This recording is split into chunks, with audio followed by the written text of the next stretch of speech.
can list the names. Really, this is descriptive embryology. A lot of what you'll have to do is just, if there's a particular developmental stage, you're just describing it. Because this is what the early embryologists did. They look under a microscope and they say, oh, look what's happening. I'm going to call this event such and such. It is very ordered. One embryo develops the same as the next one or the next one. So the place we are right now after fertilization, that's the zygote. Genetically, that's the first cell of a new individual. So sperm dumps in its genetic contribution. That new cell, that fertilized egg, it's called a zygote. Now, of course, the way we grow, the cell doesn't just get bigger, bigger, bigger. Grow some arm buds, leg buds, a head bud, like, a blob or something. The way animals increase in size, where they grow, is you increase the number of cells. So what you notice right after fertilization, and the timing of these events varies a bit by species. For humans, it takes about a day before you notice anything happen. You see fertilization, and you're just watching it the same thing for 24 hours. If it's other species like sea urchins, for example, you got about 20 minutes, and then you start to see the embryo change, the zygote change. The first thing that happens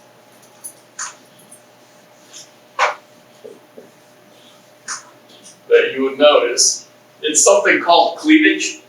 And this is really nothing new. All cleavage is, it's rapid mitotic division.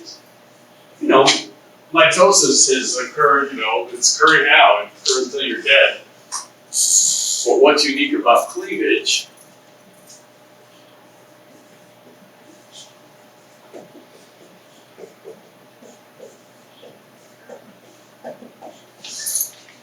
is the cell divides. Then it divides again and again and again. You remember mitosis, you had that G1 phase, the S phase, G2 phase, and mitosis. All right, we're going through the same cell cycle, except that G1 phase, what they call that normal growth and activity, that's basically non-existent. What makes cleavage unique compared to all the other mitosis that's going on even now in your body is rapid mitotic division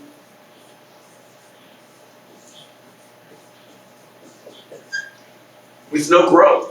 The embryo doesn't get bigger. It's basically a way to increase the ratio of cytoplasm and genetic material to cell membrane. You're increasing the amount of membrane, you're increasing the amount of genetic material, but the cytoplasmic mass stays the same. Let me give you an example here.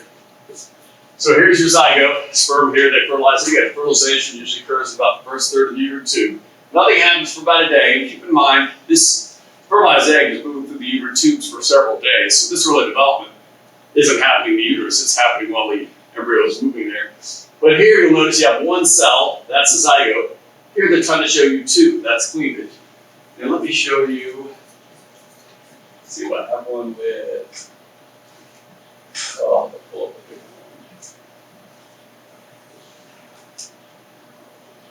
All right, so what we're looking at, these are actual sea urchin embryos I mentioned last time. So here's the zygote with the fertilization membrane. Now that fertilization membrane, I should mention, it's pretty rigid. It's not flexible or elastic. It's a rigid bag around the cell. And when cleavage begins to occur, that's what it would look like under a microscope. You got a cell here and a cell here, but you see that membrane around it? That's a fertilization membrane. It's not getting any bigger. And the cell can continue to divide. One more. This looks like about 16 cells in here. I can't even count them all. 1, 2, it's hard to see. It's messed up. But you'll still see the fertilization membrane. So the idea with cleavage, what makes it distinctive, it's rapid mitotic division, but the whole embryo is not getting any bigger. It's just going from one big cell, maybe 8 or 16 smaller cells, but the whole thing is the same size.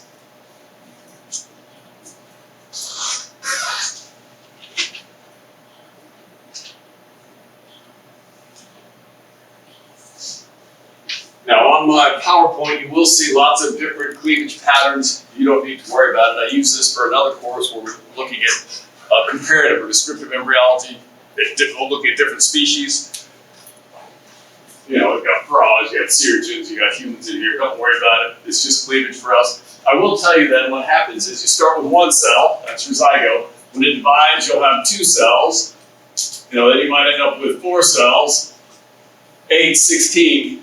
But in humans, the cleavage is not synchronous. That is, you're not just gonna have multiples of 2. It's not gonna be 2, 4, 8, 16 cells. You can have 5, you can have 7. Some of the cells are called blastomeres, these individual cells. Some of them will divide faster than others, so you can have odd numbers of cells. So all we need to know about cleavage, it's rapid mitotic division. You go from one cell, maybe 16 cells, the whole embryo is still the same size. And if you look in kind of the human model here, back here,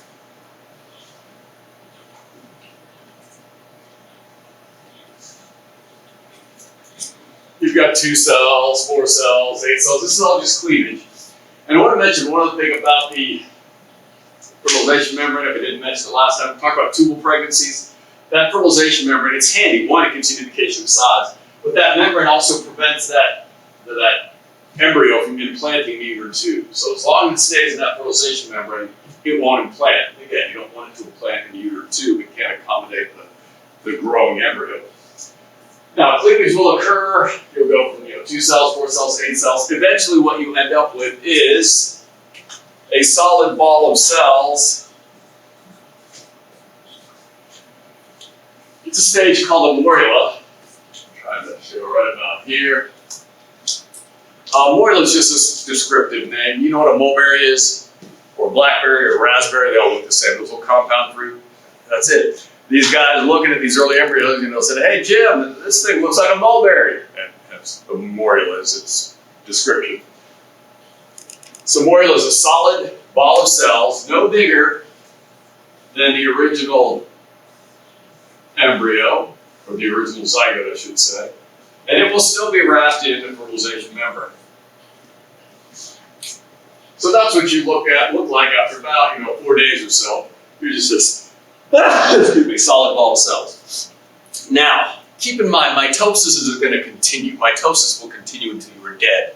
But we no longer call it cleavage. After this morula stage, that's basically where the developmental stage we call cleavage ends. Mitosis is still occurring, but cleavage is over. Why? Because the next stage,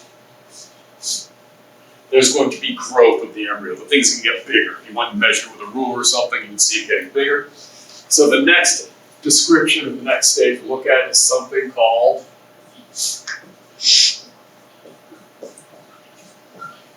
in humans, it's the blastocyst stage. I'll show you a couple different pictures.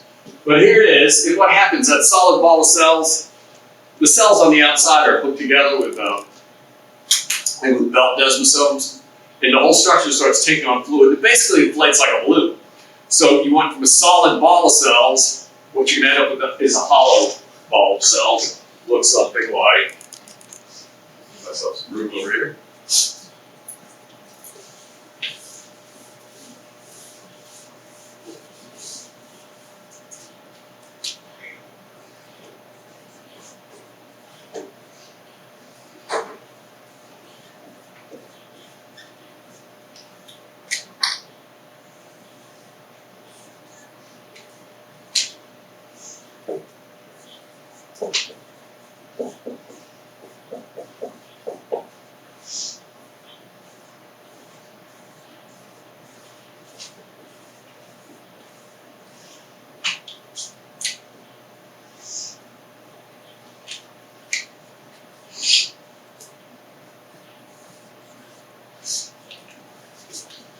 This is a blastocyst stage. The whole embryo is swelled up. And they're kind of showing it right about here. This is a stage in humans where the embryo makes it to the main body of the uterus. Note what happens, kind of showing it here. As that blastocyst expands, it ruptures the fertilization membrane. So they're kind of showing you, they're describing this hatching out of the fertilization membrane. But the fertilization membrane ruptures. Once that happens, this structure can now implant. And that's what the fertilization membrane helps control. You don't get implantation any earlier because of that fertilization membrane. Once that blastocyst forms, stretches out the fertilization membrane, that's what's going to implant into the endometrial layer of the uterus. Should also mention, when they talk about freezing embryos or using embryos for in vitro fertilization, that's the stage they're keeping. It's no further along than this. These can be produced without a uterus, basically. You can fertilize them, get to the blastocyst stage. Those can be frozen, and then you can implant them later, take them, put them in someone's uterus, and they'll implant. So that when they talk about frozen embryos, it's the blastocyst stage. They don't store anything after that because it's not practical. Now let's look at the blastocyst a little closer. There's a little color coded here, but this is a blastocyst. Again, we're trying to show you a couple of different areas. There's an outer ring of cells, kind of this greenish blue layer here. That's a trophoblast. We looked at it in lab. These blue cells here represent the trophoblast. Then there's a red shaded clump of cells here. That's either called the inner cell mass or the embryoblast.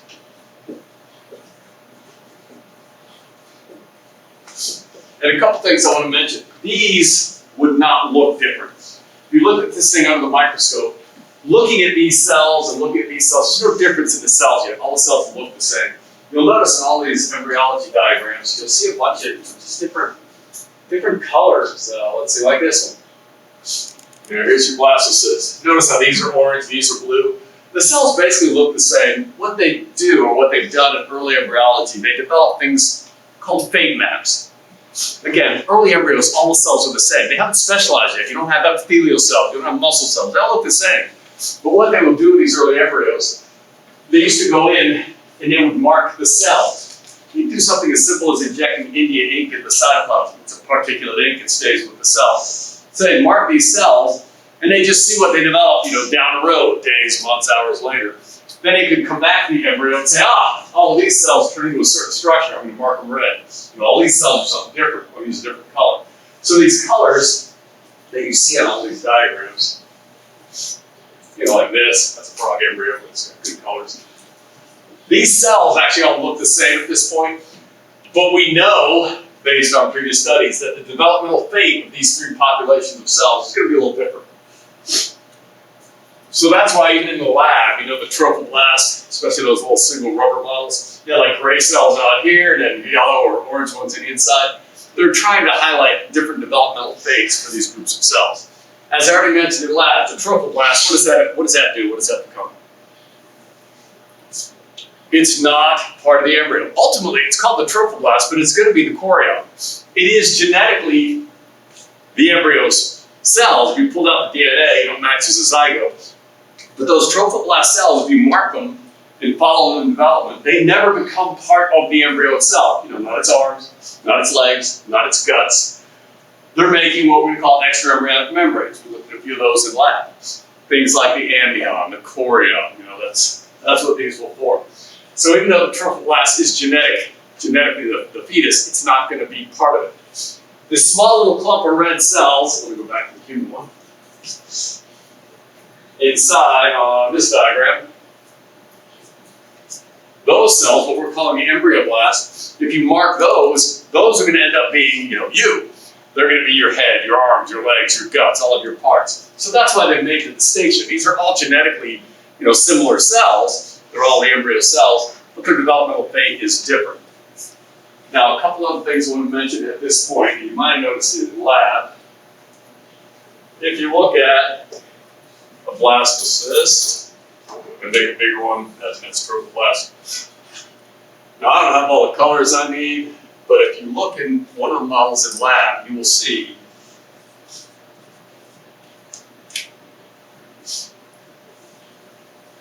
and I'll pull it out when we get up there if you haven't looked at it. It's one of those little separate blastocysts, little rubbery ones. You notice the inner cell mass has two different colored cells in it in lab. There's yellow and orange ones in there.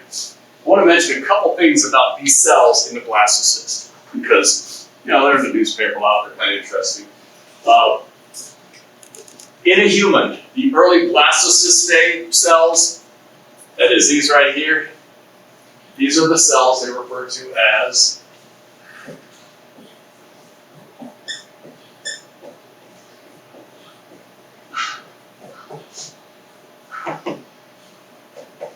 you've heard some discussions or read a bit about embryonic stem cells, right? There's actually several different terms. Embryonic stem cells is usually what you see in the newspaper magazines. It's not as terribly accurate because there's different types of embryonic stem cells. But you might all, in these terms, all mean the same thing. You might see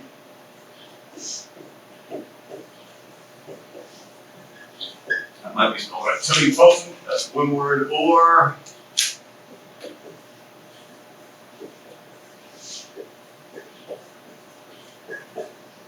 these all mean basically the same thing. Embryonic stem cells, or in quotes, totipotent or indeterminate. They're all the same thing, but these have some weird characteristics, and there's some controversy around them as well. I know some ethical concerns, but what is it about embryonic stem cells that makes them so controversial? What's the deal? Any idea? What do people want to do with embryonic stem cells? Why are they useful? Talk about doing research with them, that sort of thing. What can you do with them?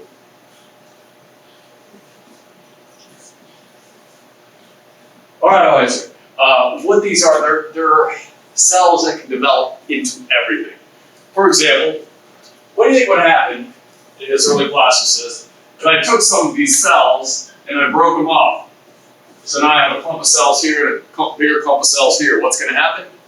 You're going to get identical twins. This is how twins develop. You have two kinds of twins, right? You have the fraternal twins, which are just normal siblings. They just happen to be born at the same time. It's two eggs fertilized by two sperm. They're not genetically identical. You can have a male, female, fraternal twins. Identical twins start with the same fertilized egg, but if this embryoblast splits in some manner, some cells are separated, you'll get two individuals forming, and they are genetically identical.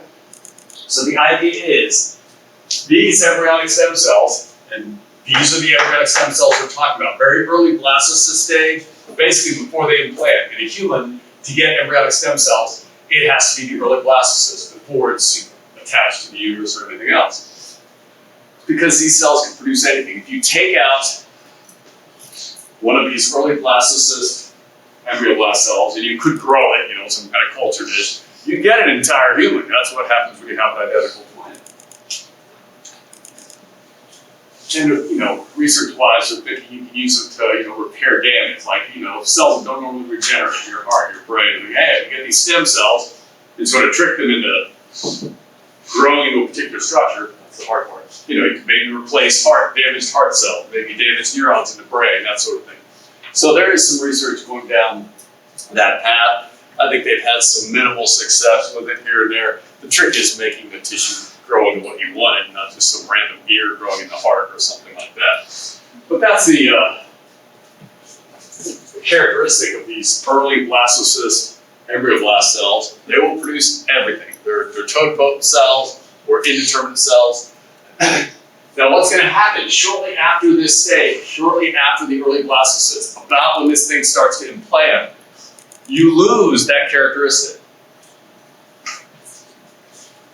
So in a human, we switch over pretty early. Early blastocyst, the cells are embryonic stem cells, or totipotent or indeterminate. I like the term indeterminate. What it means is the developmental fate of those cells has not been determined. They can develop into anything. But shortly after the early blastocyst stage, so we'll call this the late blastocyst, they look the same, they're just a little different in size. But if you look at the inner cell mass, the embryoblast, by the time this thing gets ready to implant, by the late blastocyst stage, these cells are not, in quotes, embryonic stem cells anymore. They're still stem cells of a sort, but they're not indeterminate or totipotent. They can't develop into anything.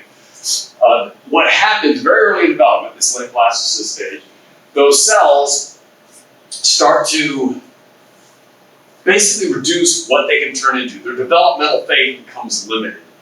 And what you start to form are some things called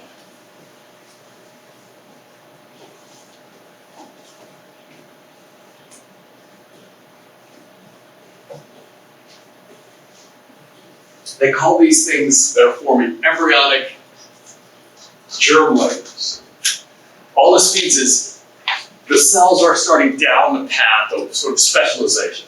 I'll give you a quick example of, if I gave you an epithelial cell, gave you a microscope, gave you an epithelial cell in a petri dish, said take a look at it, and I gave you a skeletal muscle cell and told you to take a look at it, could you tell the difference? In theory, you should be able to because you looked at it last semester, right? You know, the skeletal muscle cells are big, multinucleated cylinders. You have those cells like little flat things like Friday. They're different. Why are they different though? They're genetically identical, right? If I take one of my epithelial cells and one of my skeletal, so that's all these colors mean. We're not getting into the detail. We don't have to worry about it too much. But that's what they mean. Now, what you do need to know: these three embryonic germ layers. What's kind of cool if you look at this late blastocyst, you already get the formation of two of these embryonic germ layers. So very early development, right about when the embryo is implanted in the uterus, its cells are already limited as to what they can develop into. The two layers that form initially are ectoderm, kind of my little blue layer here. In fact, I'm going to enlarge this a little bit.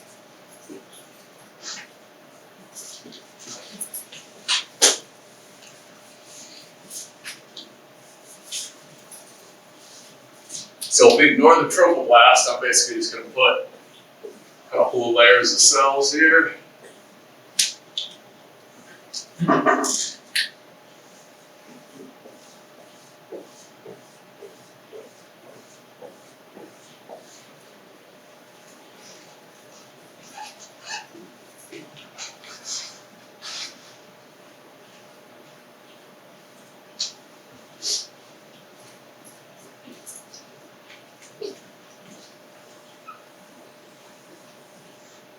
This is kind of what we're looking at right now. The trophoblast, you know, that's this kind of orange bit out here. We wrote that now. This is you. That's the embryo. They sometimes called it embryonic disc, but you're just two layers of cells. Notice they've got it layered blue and there's a layer of yellow. I don't have yellow, I'm using black instead. And then the trophoblast will be all around this thing. We're ignoring the trophoblast for now. So by the time you get to the late blastocyst stage, two of these embryonic germ layers have formed. We call them presumptive germ layers. We're technically not quite there yet. But what's kind of cool, if I pulled out one of these cells, and these are going to be cells of the ectoderm, if I pulled one of these out, an ectodermal cell, pretty much any embryo, and I grew it, you know, using cell culture techniques, get some nutrients in a sterile environment, grow the tissue, grow the cells. Ectodermal cells will not give you a whole embryo. No matter what you do, you won't get a whole embryo. All you will get is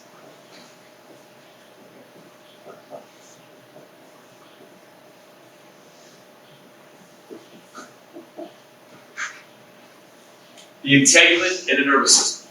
And this is the kind of stuff I'll expect you to remember. You know, list the three embryonic germ layers, their ectoderm, endoderm, mesoderm, and tell me what their developmental fate is. What can they develop into? So if you take an ectodermal cell and you try to grow it, all you get is a bag of skin with the nervous system in it. You get nothing else. That is, the genes of these ectodermal cells, they aren't there to produce all the other parts of your body, just skin and nervous system. If you pulled out some cells from the endoderm, basically here, the endodermal cells will only produce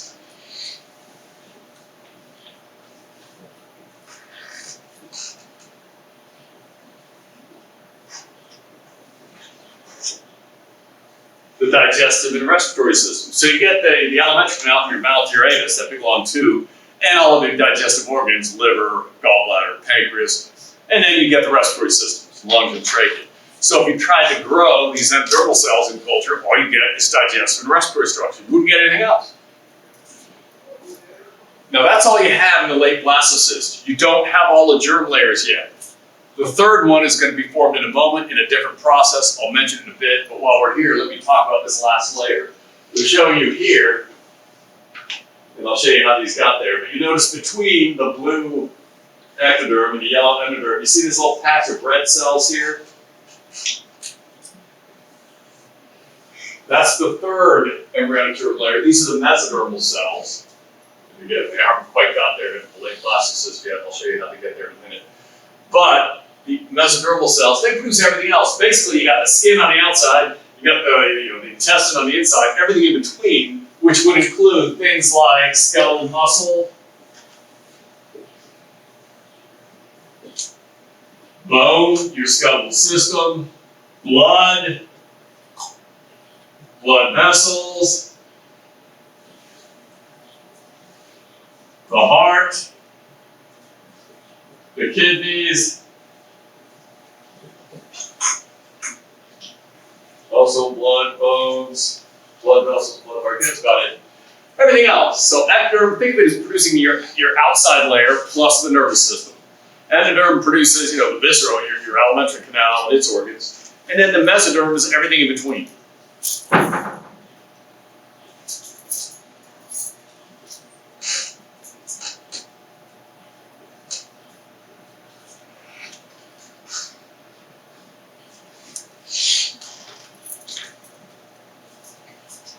Move this for a minute so I have a little more room.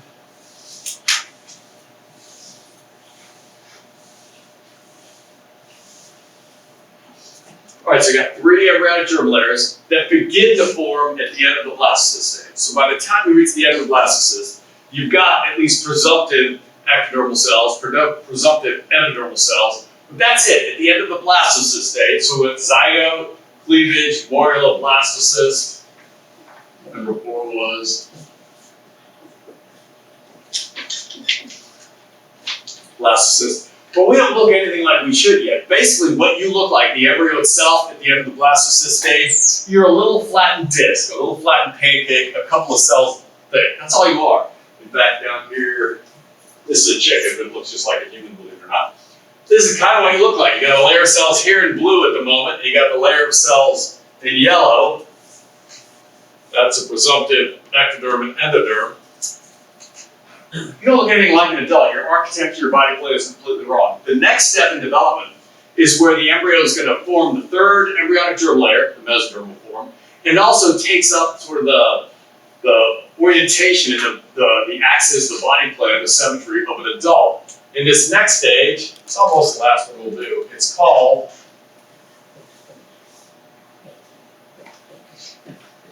sorry about the name. It's called gastrulation. The structure eventually meant to call it gastrula. And what's going to happen in gastrulation? You'll end up forming all 3 germ layers will be present. So they'll end up forming a mesoderm. That's the one that's missing. And you'll basically get adult. The adult symmetry, where the head is, you'll have a head end, the tail end, the left and right side, that sort of thing. So gastrulation is going to rearrange this pancake-like embryo so it looks more like an adult body form, and you'll also get the formation of the 3rd embryonic germ layer. Now I'll use this picture, but first I'm going to do it with stick pictures on the side. Here's what happens. All right. This is what you look like at the end of the blastocyst stage. This is the embryo. Not counting the trophoblasts, I didn't draw that in. You've got 2 layers of cells, you're kind of like 2 pieces of bread, man. It's like a little sandwich. You got a top layer of ectoderm and a bottom layer of presumptive endoderm. Now here's what will happen in gastrulation. Gastrulation is marked by cells migrating. They start moving like crazy, and these things aren't fixed in place. They can move by, like amoebas, and all crawl over each other. And what you'll notice is the cells all begin to move to the midline. On this layer of ectoderm, the cells move forward. It's what you're seeing here. They're trying to represent with these arrows in 2.5D. So here's kind of an angled cross section. This top bit is the presumptive ectoderm, and basically the cells are moving this direction. So if you look down on it, this embryo would kind of look like an oval. So we're looking down on the ectoderm, and all the cells, many of the cells, I shouldn't say all, they start to migrate towards sort of an imaginary midline of this embryo. Now, as they move, what's going to happen is they start migrating this way, and they start piling up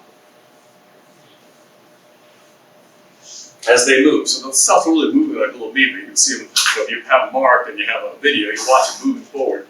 And as they move to the midline, you'll see a couple of stripes form. See if I have a picture of it for you.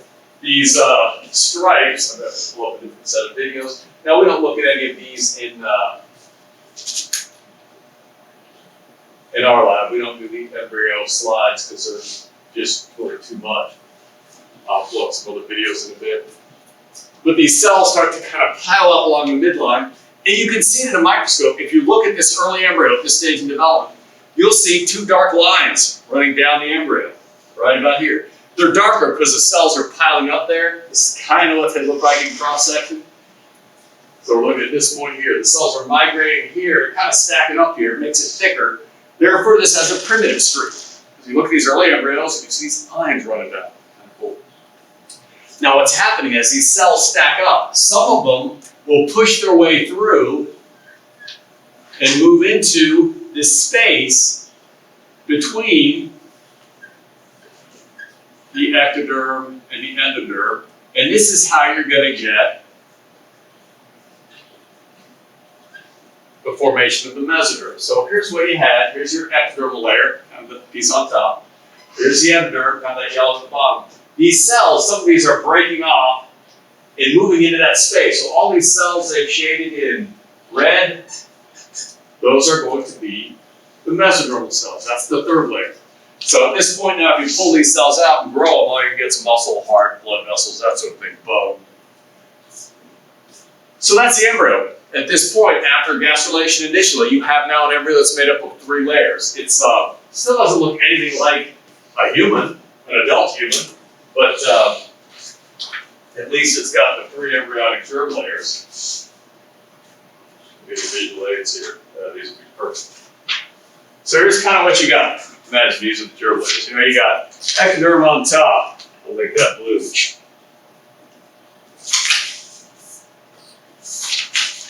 There's your ectoderm, there's your mesoderm in the middle, and your endoderm underneath it. This is pretty much what the embryo looks like. That's not what you look like. You don't have, endoderm here, and ectoderm here, and mesoderm in the middle. You're not like a sandwich, man. So the last thing that happens in gastrulation is this embryo is going to change its shape. It's really kind of simple. Again, it starts off as this kind of flat sandwich, like ectoderm on the top, endoderm, mesoderm in the middle. The whole embryo, these edges basically fold in like this, and they seal shut. Now when that happens, what do you have? Well, the inside is lined with endoderm. That's your intestine, basically, right there on the inside. Then you got a layer of mesoderm outside of that, and on the outside is your ectoderm. This is the adult body plan. This is what you're set up as. You're a hollow tube. You got ectoderm on the outside, and mesoderm, and you got this hollow tube running through the middle. That is your endoderm. That's the last thing that happens during gastrulation. So you get the 3 embryonic germ layers. Again, list the germ layers, tell me what they developed into, what is their developmental fate. And then those 3 germ layers just roll into a tube, and that's it. One end of the tube is your mouth, the other end of the tube is your anus. Where they fold together is like your ventral surface, the opposite side is your dorsal surface, so you're getting the orientation of the adult after gastrulation. There's no organs yet, and as I already mentioned, all the cells will look the same. If you pulled them out individually, looked at them under a microscope, you couldn't tell them apart. But their developmental fate is somewhat locked in. Again, those endodermal cells can't produce everything. They're limited to just digestive and respiratory.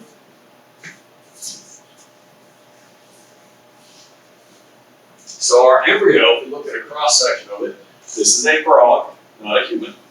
It's a better diagram.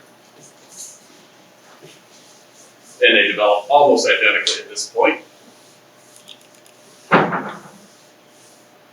So our embryo kind of looks like this. I'll draw my buddy example out here. So what we got here is here's ectoderm. Then you got a layer of mesoderm.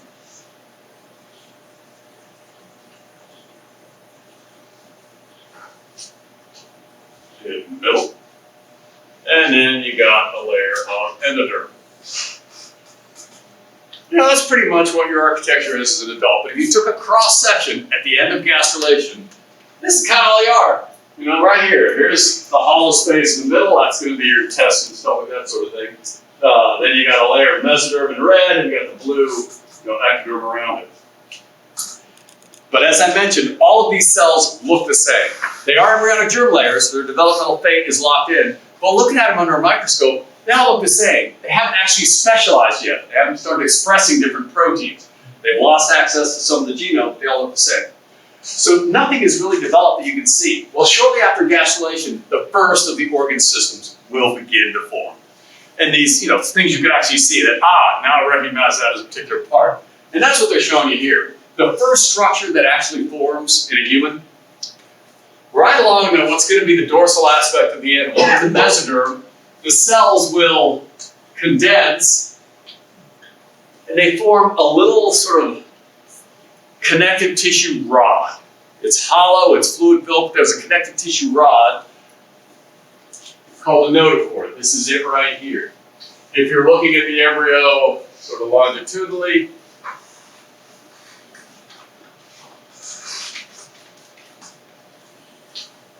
right there.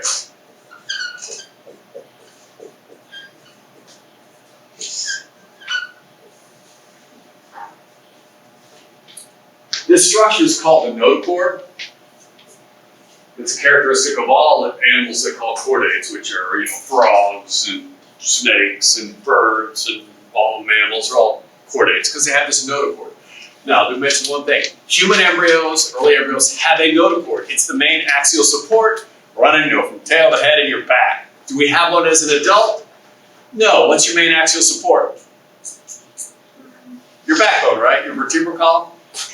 That forms later in development. The vertebral column, the bone, actually grows around the notochord and displaces it. So in an adult, you don't have this notochord anymore, but functionally it serves sort of the same purpose. It's just a non-compressible rod in the embryo that acts as sort of a structural element. You do have remnants of the notochord left. Those intervertebral discs, those cartilaginous discs between your vertebrae, they have a little fluid-filled center in the middle. That's a remnant of the notochord. So it's there in an embryo, but it isn't there when you're an adult. But this is one of the very first structures you'd actually see form in an embryo. All the cells look the same, and then shortly after gastrulation, you'll see these cells condense along the back of the embryo, forming a notochord. Now, the next thing we're going to look at, it's the only organ system formation we'll actually discuss in here, so we're almost done. The first organ system that you would recognize that develops is a nervous system. So what's kind of cool, the nervous system is one of the first ones you see developing. It's also the last one to mature. When does the nervous system finish maturing? They say like 21 years old, so some of you might still be working on it. So it's really slow, but it's the first one to develop that you can recognize. And that's what they're showing you here. This is actually a process, something called neurulation. Because you might have wondered, remember how I said the ectoderm forms the nervous tissue? Does that make a lot of sense if you think about it just quickly? The ectoderm is on the outside of the embryo's body, right? Making the skin makes sense. How does it make the nervous system? That's inside. Turns out, our nervous system develops in kind of a unique manner. No other group of animals has a nervous system that develops like ours. It's kind of weird. But that's what this is showing you. So let me go through the steps real quick. So after this notochord forms, if you kept watching the embryo, what you would notice is where the notochord is, and again, the notochord forms out of mesoderm, but right above the notochord, this blue stuff here represents ectoderm, right? Formation of the notochord will cause the overlying ectoderm to thicken. The cells proliferate and it gets really thick. So here's the ectoderm, but then you got this thick area here. This thick area, kind of green on this diagram, it's called a neural plate.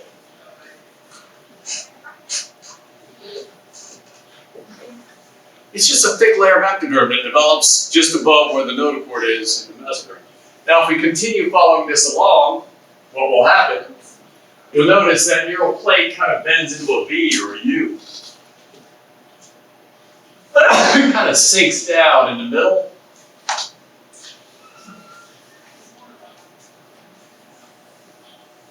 Yeah, notochord would be right here. So it starts off with this neural plate, which is so flat, thickened area of ectoderm. Then imagine it starts to sink down in the middle. This area where it sinks down, it's visible under a microscope. It's called a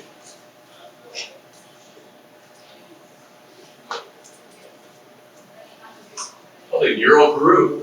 So you got all the indentation right there. These humps on either side are often called neural folds. They look like ridges. You continue following along, and eventually what happens, that thing sinks further and further, and eventually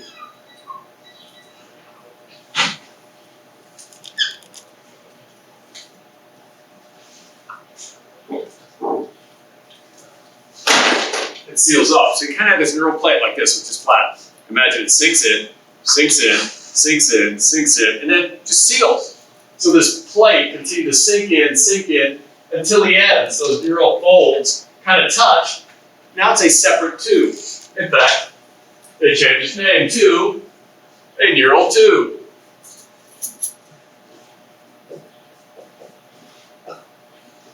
This neural tube is your brain and spinal cord. It starts off as just this big hollow structure.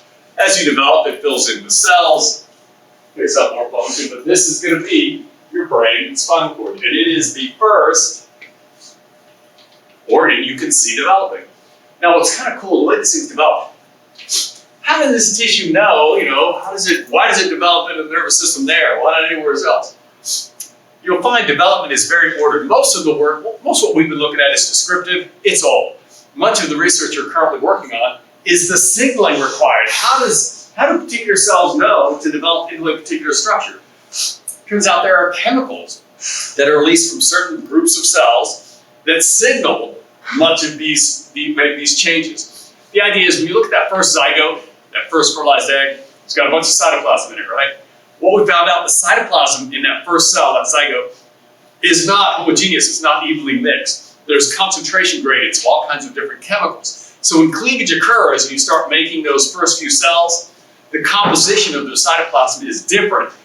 And that difference in composition, early composition, is what drives some of these developmental processes. So we're finding a lot of chemicals now, again, a lot of this molecular work, that signal these changes. They do know, for example, that for the nervous system, and again, this they've found with very early experiments, if you take, let's say, a frog or something like this, and you cut out the notochord out of another frog embryo, and you stick that notochord transplant right here, you know what happens? You get two nervous systems developing. What they've found is something in the notochord signals the overlying ectoderm, releases some chemical signal of some sort, and that's what signals that overlying ectoderm to proliferate, thicken, and form a neural tube. If you move that signal somewhere else, you'll still get the ectoderm above it to form into a neural tube. So you can make a frog with a nervous system at both ends, dorsal and ventral nerve cords, brain. So it's all sort of chemical signals that drive it. There's one they've done a lot of work with. It's what's it called? Sonic Hedgehog. Yeah, Sonic Hedgehog. He's a video game character. Yeah, some of these researchers don't get out much, I guess. But they made one particular chemical. It's called Sonic Hedgehog. What it does, you ever see people that have extra digits, polydactyly, 6 or so? What they found is there is a group of cells when the lid first forms, like a little bud. There's a packet of cells here that releases this chemical, this protein. It's called Sonic Hedgehog. As it moves away from that site by diffusion, of course, the concentration gets lower and lower and lower, right? That concentration gradient is what makes the fingers form. Really close to it, you get one type of finger. As you move further away, you get another. People that have polydactyly, I think they have excess amounts of that Sonic Hedgehog signal, so they'll actually just go ahead and grow a 6th finger. But it's a lot of it's chemical signaling that drives this development. And it's very ordered. I mean, it's predictable. Once the notochord forms, right above it, you're going to get the nervous system forming, and so on. Now, we're not going to look at any other organ systems forming. It saves a little bit of time. So the next one to start forming is the heart. It forms very early in embryos. It just forms as a kind of a hollow tube initially, that then it rolls up, looks like your heart. But the nervous system's the first one. And then there's going to be a predictable progression of the rest of the organs forming. What I want to look at next, with the few minutes I got left, it's the last thing we'll do with development. I have to go back and look at that trophoblast.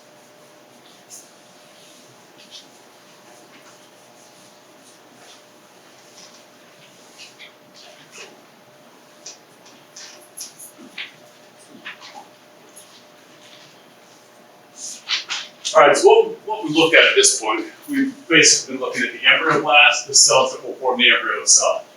Let me step back a minute and we'll look at these trophoblast cells for a moment.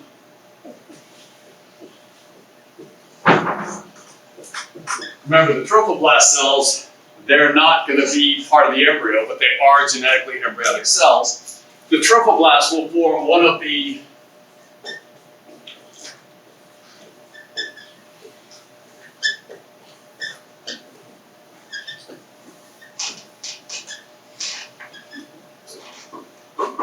things we looked at about these extraembryonic membranes. Now the timing of these events, it's at different times. I'm kind of clumping them together. The trophoblast is kind of there at the blastocyst stage.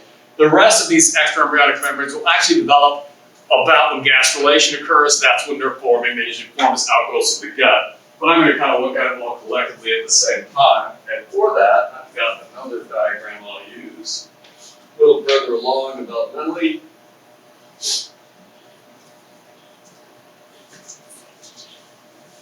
This is much like the model we looked at in lab. When we look at these extraembryonic membranes, there are going to be 4 of them. And as I mentioned, these are genetically the embryo cells, but they're not going to produce part of the embryo. These produce support structures. Now here's the way I'm going to approach it. Because as I mentioned in lab, some of these things don't have much of a function in human. It seems almost silly to talk about them. You have to put these membranes sort of in evolutionary context for them to make sense. These extraembryonic membranes, again, that's yolk sac, amnion, chorion, allantosis, they developed in a lineage, an evolutionary lineage, referred to as the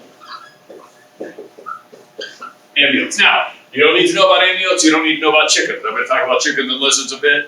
That's just to put it in context. I don't want you to know what these things do with humans, but I need to mention this so that it makes more sense what these membranes were for. All right, the amniote lineage includes the reptiles, birds, if you want to count those separately, and mammals. These are what evolutionary biologists refer to as the amniotes. And what they have that's unique is something called the amniote egg. And that's what we're talking about. These are amniote eggs. We've got them, birds have them, lizards have them. And the difference is, again, if you look at other vertebrates, the non-amniote vertebrates, that's things like fish and frogs and salamanders. You ever seen frog eggs? You've seen frog eggs, right? Jelly-like things. If you take frog eggs, put them on the sidewalk on a sunny day, what happens after an hour or two? It's a dry, shiny crust, right? They die. The, sort of in quotes, more primitive vertebrates, like amphibians, frogs, salamanders, fish, that sort of thing, they lay eggs that must be in an aquatic environment. They're very sensitive to desiccation, so they can't be in a dry environment where they just die. So they are tied to aquatic environments for reproduction. Well, that limits how well you can invade, the terrestrial environment. So this lineage, the amniotes, they developed really special characteristics of the egg that allow it to be laid in a desiccating or dry environment and last for maybe months on end. Think of a Komodo dragon. It lays that egg, just drops it on the ground somewhere, and it sits there 9 months, and it doesn't dehydrate the embryo. The reason these amniote eggs work is because they produce these extraembryonic membranes. Their main function is to allow this egg to be laid on land, basically in a dry environment. Now, humans, chickens, lizards have exactly the same membranes. And it actually makes more sense to talk about the function of these membranes in something like a chicken. You're only responsible for what they do in a human, but you'll see why some of these membranes are there if you kind of look at what their original function was. So what they're showing you here is an egg-laying amniote. This could be a lizard, it could be a chicken, and there are some egg-laying mammals that have the same kind of egg. You're familiar with chicken eggs, they all look the same. Over here on the right is a placental mammal. It could be a human, dogs, horses, cats are similar. So I'm going to go through again the function of these extraembryonic membranes. I'll tell you what they do in a chicken, and then we'll look at what they do in a human. You're only responsible for what they do in a human. This isn't chicken anatomy and physiology, so I'm not going to ask you about the chicken, but again, I think it helps to kind of put it in context. First of all, when you look at these eggs, whether there's a chicken in it or a human, you got this developing. Cooperate too well.